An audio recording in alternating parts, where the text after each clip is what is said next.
Establish किया। उनके प्रत्यक्ष हाथों से हमने इसको आगे बढ़ाया है।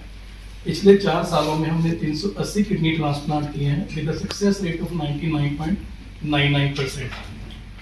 इसके अलावा डॉक्टर नीरज जी बता पाएंगे उन्होंने किस तरह की किडनी ट्रांसप्लांट एल्केमिस्ट में पिछले 4 सालों में किया है और उनका सक्सेस रेट विभिन्न प्रकार के पेशेंट में कैसा रहा है। डॉक्टर साहब, सबसे पहले हम तो आप बताइए कि होती क्यों है और कैसे सिम्टम किडनी फेलियर के जो मुख्य कारण है वो आज की हम सोसाइटी में कह सकते हैं कि किडनी फेलियर या क्रॉनिक किडनी डिजीज एक तरीके से लाइफस्टाइल डिसऑर्डर है। तो जो इस लाइफस्टाइल डिसऑर्डर में क्या क्या आता है, सबसे पहले इसकी शुरुआत अगर हम बात करें तो obesity, diabetes, hypertension, lipid profile की जो प्रॉब्लम है, तो इनको हम इस कॉम्प्लेक्स को बोलते हैं लाइफस्टाइल डिसऑर्डर। ठीक है, तो उसी की एक्सटेंशन हम कह सकते हैं किडनी फेलियर। अगर इनमें से कुछ भी अनकंट्रोल्ड है, अनकंट्रोल्ड डायबिटिक, अनकंट्रोल्ड हाइपरटेंशन, तो वो हमारी किडनी को धीरे धीरे डैमेज करती है और जो कि अंत में अगर समय पे उसका डायग्नोसिस नहीं हो पाता या समय रहते उसका सही उपचार नहीं मिल पाता तो वो क्रॉनिक किडनी फेलियर या हम जिसको कहते हैं एंड स्टेज किडनी फेलियर उसमें एंड तक ले जाती है। तो यही मुख्य कारण है। इसके सिवा होते हैं प्रॉपरली ट्रीटमेंट, जो किडनी स्टोन की बीमारी है अगर उनका भी हम प्रॉपर और समय रहते उपचार ना करें तो वो होता है। और कुछ किडनी की अंदरूनी बीमारियां होती हैं जिनको ग्लोमेरुलोनेफ्राइटिस बोलते हैं, और then recurrent infections in kidney जिनको अगर समय पे नहीं उपचार किया जाता तो ये मुख्य 6-7 कारण बनते हैं। रही बात अर्ली डायग्नोसिस की, अर्ली डायग्नोसिस तो देखिए तभी हो सकता है अगर हमें जो भी इनमें से कोई रिस्क फैक्टर है, जैसे कि किसी को अगर स्टोन्स हैं, किसी को अनकंट्रोल्ड शुगर है या ब्लड प्रेशर है, तो उनको समय रहते अपना रेगुलर जिसको हम बोलते हैं हेल्थ चेकअप कराना चाहिए। तो अर्ली किडनी डिजीज के कोई स्पेसिफिक लक्षण या सिम्टम्स नहीं होते, वो केवल इन्वेस्टिगेशंस भी हमें पता चल सकता है कि यूरिया क्रिएटिनिन बढ़ रहा है या यूरिन टेस्ट में प्रोटीन लीक हो रहा है, तो ये सब अर्ली लक्षण होते हैं। बट हमें एज ए पेशेंट को एहसास तब होता है जब अक्सर किडनी डिजीज काफी एडवांस स्टेज में जा चुकी होती है, जब हम कह सकते हैं 3, 4, 5 के लगभग पार क्रिएटिनिन जा चुका है, तो तब उसके सिम्टम्स हमें आने शुरू होते हैं। ये जो सप्लीमेंट्स की बात है ये थोड़ा डिबेटेबल इशू है एक्चुअली। अनसुपरवाइज्ड या एक्सेसिव इनटेक ऑफ प्रोटीन जो है तो वो definitely it can be dangerous और ये हार्मफुल हो सकता है। तो जो भी चीज का सेवन कर रहे हैं तो वो हमेशा किसी एक्सपर्ट की ओपिनियन के बाद ही लेना चाहिए और बॉडी रिक्वायरमेंट के अकॉर्डिंग उसकी जो उचित डोज बनती है वही लेनी चाहिए। और रही बात सप्लीमेंट की, तो सप्लीमेंट से हमेशा बेटर होते हैं नेचुरल प्रोटीन। तो अगर आपको प्रोटीन रिक्वायरमेंट किसी को है अकॉर्डिंग टू उनका लाइफस्टाइल कह लो या कोई बॉडी बिल्डिंग कर रहा है, तो नेचुरल प्रोटीन जैसे कि एग्स हैं या नॉन वेजिटेरियन लोगों के लिए chicken, fish, whatever resources, vegetarian के लिए हम मिल्क कह सकते हैं, सोया प्रोटीन्स कह सकते हैं, तो दे आर बेटर प्रोटीन्स। उनकी एब्जॉर्प्शन भी बेटर होती है और उनके साइड इफेक्ट्स भी बॉडी पे कम आने के चांसेस होते हैं। बिल्कुल, ये जो भी मैंने अभी आपको 5-6 मुख्य कारण बताए, तो उसके बाद का जो स्पेशली इंडियन सिनेरियो या हमारे इस हरियाणा के इस रीजन में जो है, तो excessive use of pain killers एक बहुत बड़ा कारण है, स्पेशली पोस्ट मिडल एज, क्योंकि घुटनों की बीमारी रहने लगती है या घुटनों में दर्द रहने लगता है, तो बहुत सारे लोग हैं जो रेगुलर सेवन करते हैं पेन किलर्स का। क्योंकि हमारे इंडिया में सारी दवाइयाँ ओवर द काउंटर मिलती हैं, इसको हम बोलते हैं OTC ड्रग्स, कि आपको किसी की प्रिस्क्रिप्शन की जरूरत नहीं है। आप केमिस्ट के पास जाते हैं कि जी मुझे दर्द की दवा दे दो, और आपको जो भी वो कुछ पैसों के बदले में पेन किलर्स आपको दे देते हैं। तो पेन किलर्स स्पेशली जिनको हम बोलते हैं एनसेड्स, जो डाइक्लोफिनेक, ब्रूफन की कैटेगरी के हैं, दे आर वेरी हार्मफुल। तो वो उनका कंटिन्यूस अनसुपरवाइज्ड सेवन जो है वो they can damage the kidney. ये एक मुख्य कारण है, स्पेशली किडनी स्टोन पेशेंट्स में। एक तरफ से तो स्टोन किडनी को डैमेज कर रहा है, ऊपर से उसके लिए जो हम दर्द निवारण के लिए पेन किलर्स ले रहे हैं, वो भी किडनी को डैमेज कर रहे हैं, तो वो डबल डैमेज हो जाता है, तो that can and up in kidney failure. Thyroid का डायरेक्ट रिलेशन नहीं है। Blood pressure, sugar, obesity, smoking, ये जो है they can damage the kidney. Lifestyle के बारे में बोला, लाइफस्टाइल तो इस तरह से है नहीं। देखिए सर, परसेंटेज वाइज तो हम जब मेडिकल लैंग्वेज में बात करते हैं तो एक वर्ड होता है प्रेवलेंस। प्रेवलेंस यानी कि कितने परसेंट पॉपुलेशन हमारी रिस्क पे है। तो अगर इंडिया में देखा जाए 140 करोड़ की पॉपुलेशन में 10% से ज्यादा पॉपुलेशन को किडनी डिजीज है किसी ना किसी स्टेज की।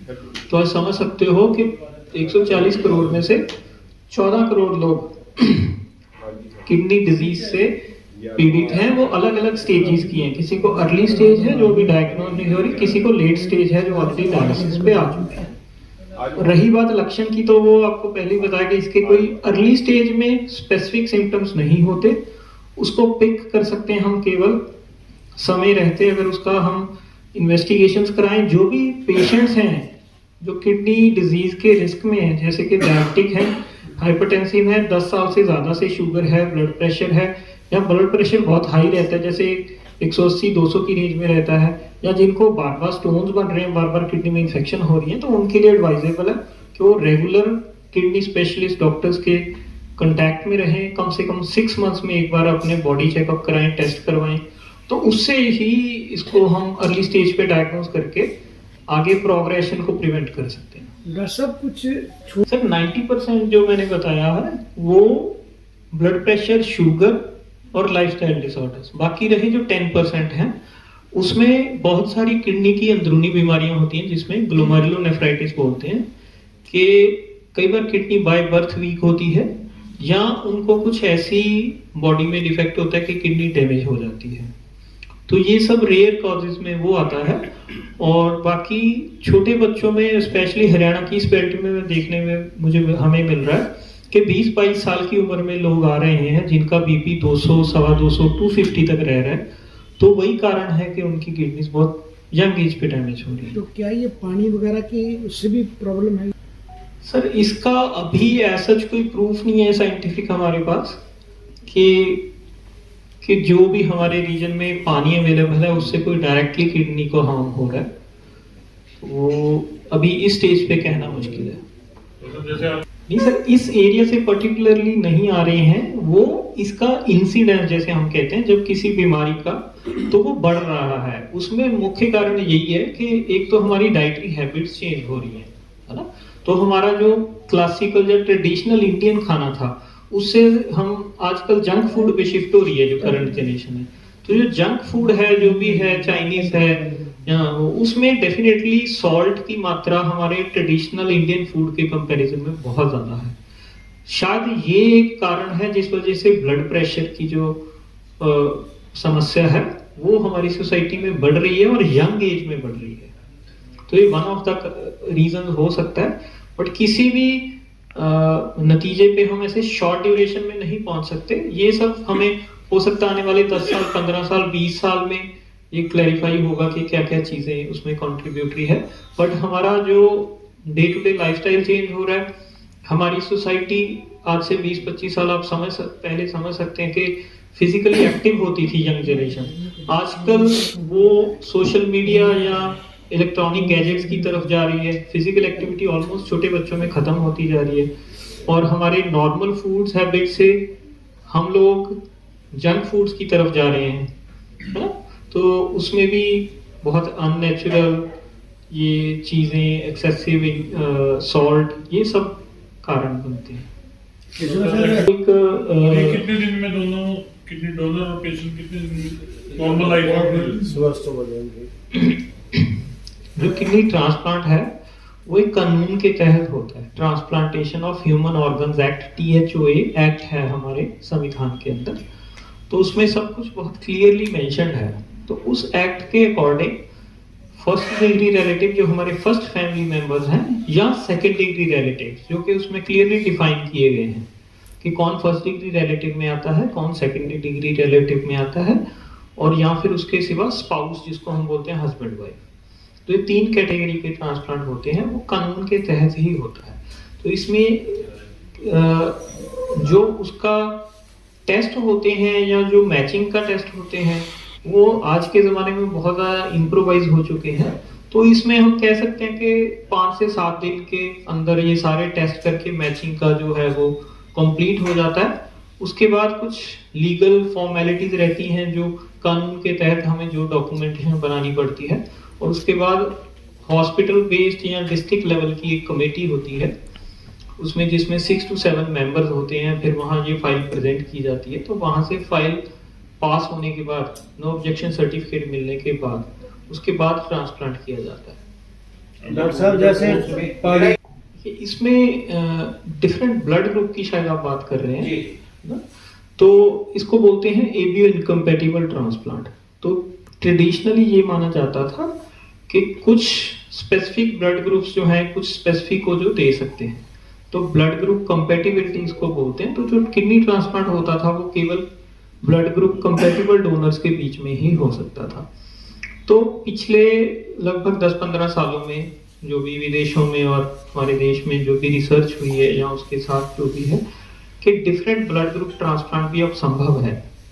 ये प्रॉब्लम बेसिकली पहले ज्यादा ओ ब्लड ग्रुप के पेशेंट्स को फेस करनी पड़ती थी, क्योंकि ओ ब्लड ग्रुप को ब्लड ग्रुप कंपैटिबिलिटी साइंस के रूल्स के हिसाब से केवल ओ ब्लड ग्रुप का ही किडनी ट्रांसप्लांट किया जा सकता था।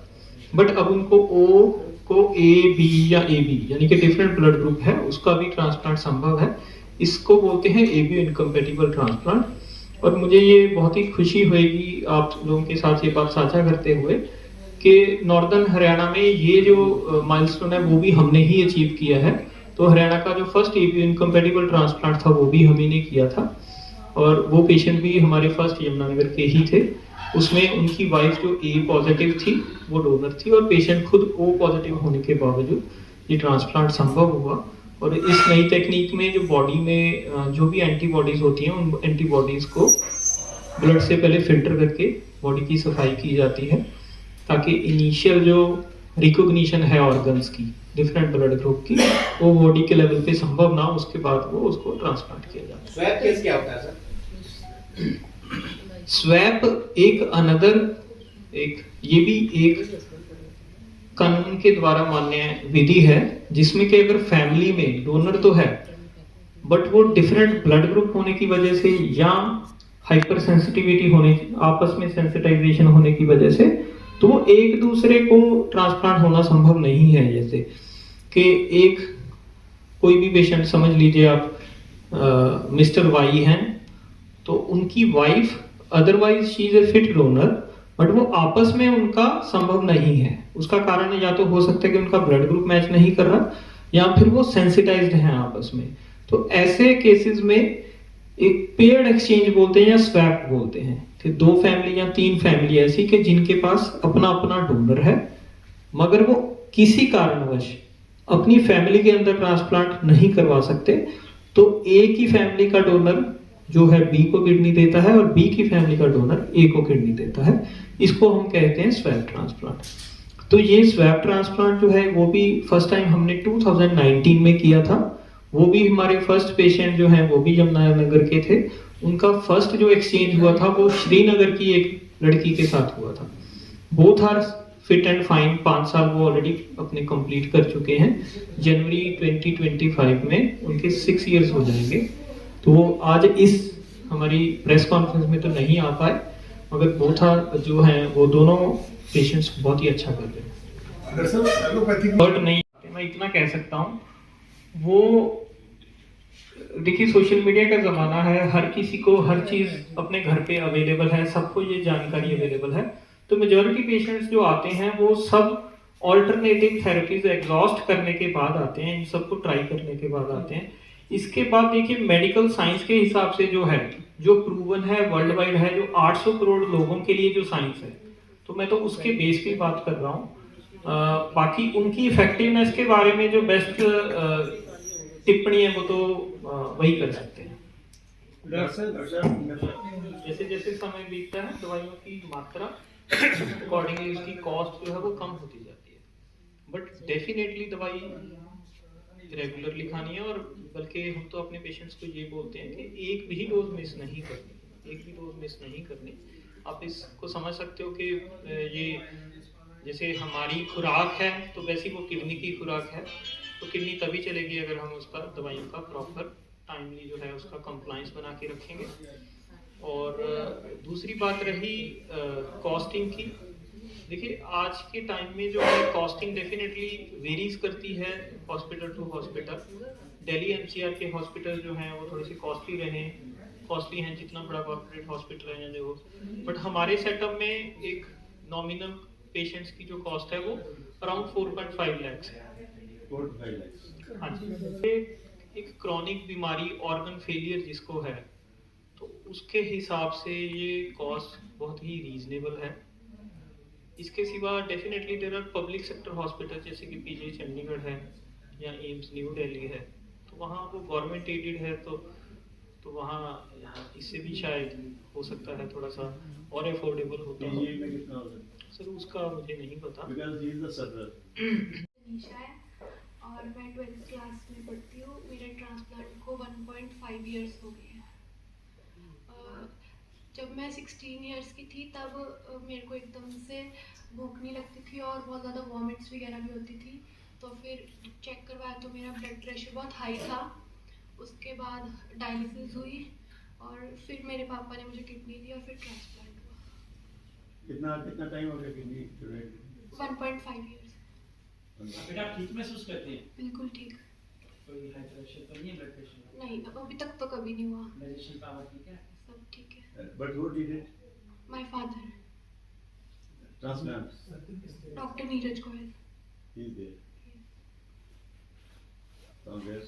के बाद मेडिकल प्रोफेशन से इतना इंस्पायर हुई कि अब ये खुद डॉक्टर बनना चाहती Oh, that's very nice. है। आई विश हर बहुत अच्छी बात है। Good luck.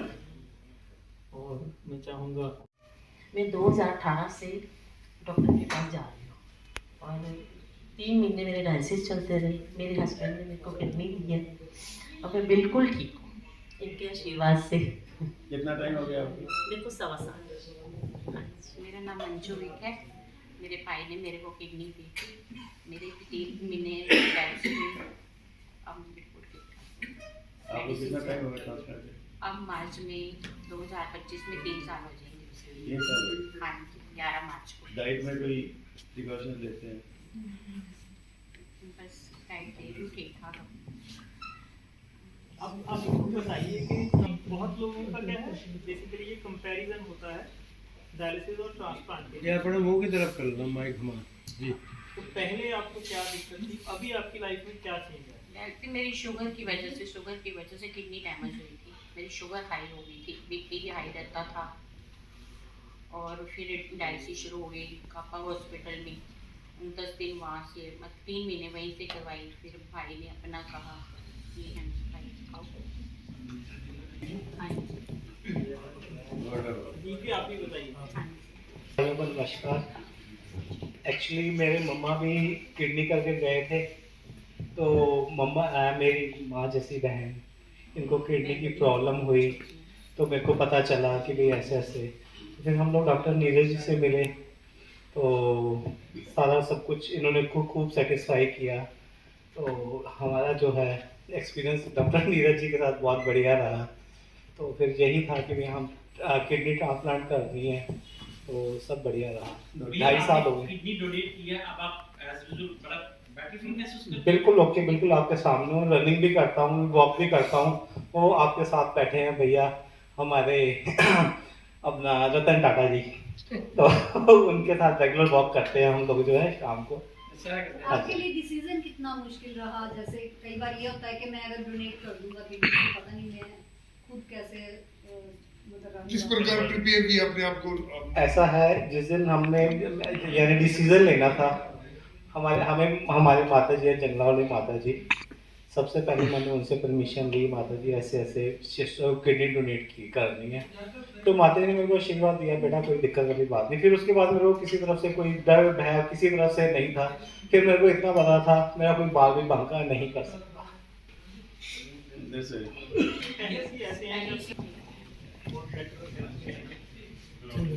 अक्सर कहते पानी ज़्यादा पियो पेट ठीक रहेगा। ठीक पीछे एक डॉक्टर की टीम आई, कोई भी ऐसे मैथमेटिकली सर्कुलेशन नहीं है जो आपसे ज़्यादा पानी पिएंगे तो हमारी बॉडी की सारी समस्याएं हमारी लाइफ की हर स्टेज पे या हर लाइफ स्टाइल के हिसाब से तो पानी की मात्रा जो है उचित होनी चाहिए। एक normal sedentary lifestyle office sitting इंसान के लिए दिन का 1.5 से 2 लीटर पानी है उससे कम होगा तो वो डेफिनेटली हानिकारक मतलब हानिकारक इस मामले में होगा कि हमारी स्टोन बनने की क्षमता बढ़ जाती है कम पानी। अगर आप कहोगे कि मैं उसका 8 लीटर पानी पीऊंगा तो दुनिया की सारी बीमारियों को छोड़ दे दूंगा, वो संभव नहीं है।